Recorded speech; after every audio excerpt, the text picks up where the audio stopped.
Ça fait 1 an que l'attaque de Charlie a eu lieu et presque 2 mois ont passé pour celle du 13 novembre. Ce soir-là, ma copine et moi étions au mauvais endroit au mauvais moment. Au Bataclan, j'ai croisé Caroline, une fille de mon âge qui m'a servi au bar, et Gilles qui était à côté de moi dans la salle et que j'avais remarqué pour l'élégance de sa barbe et ses lunettes rondes. Tous les deux sont morts. Je ne les connaissais pas et pourtant je pense fort à eux. Quelques jours après cette soirée, j'ai lu les histoires de chacun de ceux qui sont tombés. Je me suis reconnu dans la description de beaucoup d'entre eux et leurs 2 photos m'ont sauté au visage, comme si mon esprit refusait la réalité. J'ai la passion de faire des images et ce soir-là, j'ai filmé le début du concert avec mon téléphone. Comment pouvait-on imaginer ça? Quand le chaos s'est déclaré, je n'étais pas à côté de ma copine. Elle a fait la morte un long moment, au milieu de la fosse avec les tueurs à proximité. Quant à moi, je suis allé me réfugier rapidement dans les coulisses de droite. J'ai su par la suite que la tuerie a continué dans les coulisses de gauche. On a eu une chance inouïe.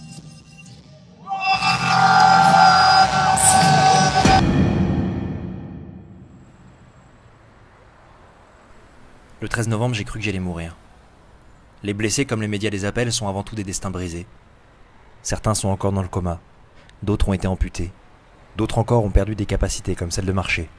Beaucoup ne sont pas encore au bout de leur peine. Les blessés sont aussi les orphelins, les parents qui ont perdu leurs enfants. Ce sont toutes ces familles qui ont passé Noël avec un vide insupportable. J'y pense tout le temps. J'éprouve encore aujourd'hui des scrupules à avoir eu autant de chance de m'en être sorti avec un simple éclat dans la cuisse et dans le dos. Et je sais que c'est idiot, mais j'y peux rien. Si l'un de vous qui m'écoutez était avec moi ou sur une terrasse, dans les bureaux de Charlie ou au super cachère, si vous êtes l'un des membres d'une de ces nombreuses familles meurtries ou si vous êtes les deux à la fois, j'ai pas de mots à la hauteur de votre chagrin, ni pour vous dire ce que je ressens. Je sais pas quoi vous dire, si ce n'est que je suis de tout mon cœur avec vous. Avoir senti la mort venir m'a fait perdre le goût de faire ce que j'aimais, et la seule fois où j'ai sorti ma caméra, c'était pour filmer ça. Peut-être aussi pour me cacher derrière mon écran et pas me confronter directement à la réalité. Inconsciemment, j'ai filmé les autres blessés. Les blessés dans leur identité.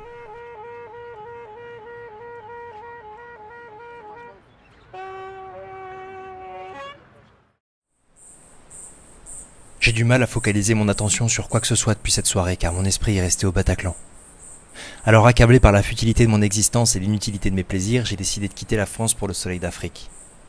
Mon œil s'est recentré naturellement sur les choses simples et calmes et j'ai filmé ce que j'avais jamais eu l'idée de filmer. J'ai redécouvert le merveilleux dans le banal, comme si c'était la première fois que je voyais ça. D'ailleurs, quelques jours après cette soirée, j'ai été ébloui par la beauté de Paris. Je m'en étais bêtement jamais rendu compte, et pourtant j'y vis depuis 6 ans. Alors que s'est-il passé en 2 mois? Le témoignage de ma nana a fait un buzz qui nous a très vite dépassé, nous a fait très peur car il a été la cause de plein de trucs bizarres. Puis très vite, ce sont les médias du monde entier qui ont été très insistants pour nous interviewer. La seconde vague de médias après ceux à la sortie du cordon de sécurité qui cherchaient à filmer l'horreur immédiate de nos larmes et du sang sur nos vêtements. Ceux-là, je les ai repoussés en les traitant de charognards. Se protéger d'eux a été très fatigant du fait de leur nombre, de leur insistance et de notre état de stress. J'avais très peur qu'ils transforment ça en spectacle ou qu'ils réutilisent mes propos. J'ai même répondu à un mail de Fox News que ma boîte était une no-go zone et qu'ils aillent se faire voir. J'ai finalement accepté de donner mon témoignage aux émissions qui me paraissaient les plus sérieuses car les témoignages sont bien plus humains et informatifs que les images de mort. J'ai réalisé à quel point les médias sont différents en fonction de leur identité et de leur nature. Le peu de journalistes que j'ai rencontrés étaient des gens très intéressants qui ont respecté notre parole et avec qui j'ai eu de belles discussions en off. J'ai aussi rencontré des gens avec qui j'ai eu des discussions hors du commun et personnelles. Par exemple, quand je suis allé à l'hôpital me faire retirer le petit éclat d'acier que j'avais dans le dos, j'ai discuté toute une après-midi avec mon voisin de chambre, un monsieur qui avait vécu la Seconde Guerre mondiale et qui m'a raconté les souvenirs que mon histoire lui faisait remonter. C'était passionnant. C'est la seule personne avec qui j'ai parlé d'une expérience comparable. J'ai rencontré aussi un chauffeur de taxi musulman que j'ai d'abord trouvé froid sous un fond de France Info qui nous en a fait venir à parler de l'événement. Il m'a dit qu'il devait aller à ce concert avec un ami qui lui est mort. On a discuté une bonne heure garé en face de chez moi. Cet homme était dévasté par la mort de son ami et se sentait profondément humilié par ces terroristes. Et puis j'ai vu et entendu des choses que j'ai prises directement pour moi.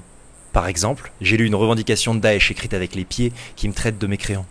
Ça m'aurait fait rire de débilité s'il n'y avait pas eu de mort. Puis j'ai lu un abbé qui a fait l'impensable amalgame entre nous, spectateurs du Bataclan, et les terroristes, et qui me disait qu'on avait mérité de se faire tuer puisqu'on a invoqué le diable. Heureusement, je l'ai rapidement vu se faire virer de l'église par un cardinal qui a les pieds sur terre. Ensuite, j'ai vu le fameux imam de Brest raconter aux enfants qu'écouter de la musique les transformera en cochons. Puis quelques jours plus tard, j'ai vu l'islam de France, composé de centaines d'imams, se rassembler à la mosquée de Paris pour enfin parler d'une même voix, et prêter serment à la République et chanter la Marseillaise, et ça m'a fait du bien. Aujourd'hui, je suis de ceux qui disent qu'ils n'ont pas peur mais qui ont du mal à reprendre les transports en commun. Mais ce qui me fait vraiment peur, c'est de voir cet événement instrumentalisé pour faire reculer nos libertés sous prétexte de sécurité. Ce qui me fait peur, c'est quand je vois mon pays voter en masse pour le parti de la haine et tomber dans le piège tendu par ces terroristes. Mais je ne désespère pas. Je suis de la génération qu'on appelle maintenant la génération Bataclan. Eh ben cette génération est remplie d'espoir et d'énergie. Je resterai du côté des optimistes, profondément attaché aux valeurs de ma France et convaincu de son avenir. Si un jour j'ai des enfants, je leur lirai Tistou de Maurice Druon. Une histoire qui raconte le monde vu par un enfant qui se dit que les grandes personnes ont sur toute chose des idées toutes faites qui leur servent à parler sans réfléchir. Or, les idées toutes faites sont généralement des idées mal faites. Elles ont été fabriquées il y a longtemps, on ne sait plus par qui, elles sont très usées, mais comme il y en a plusieurs à propos de n'importe quoi, elles ont ceci de pratique qu'on peut en changer souvent. Je refuse de perdre mes yeux d'enfant. Et je veux montrer le monde comme je le vois. C'est avant tout des idées qui poussent les terroristes à nous assassiner. Alors puisque cette guerre est avant tout une guerre idéologique, je vais utiliser ma caméra comme ils utilisent leurs fusils. Je vais la tourner vers le réel pour y confronter mes valeurs et remettre en question mes idées.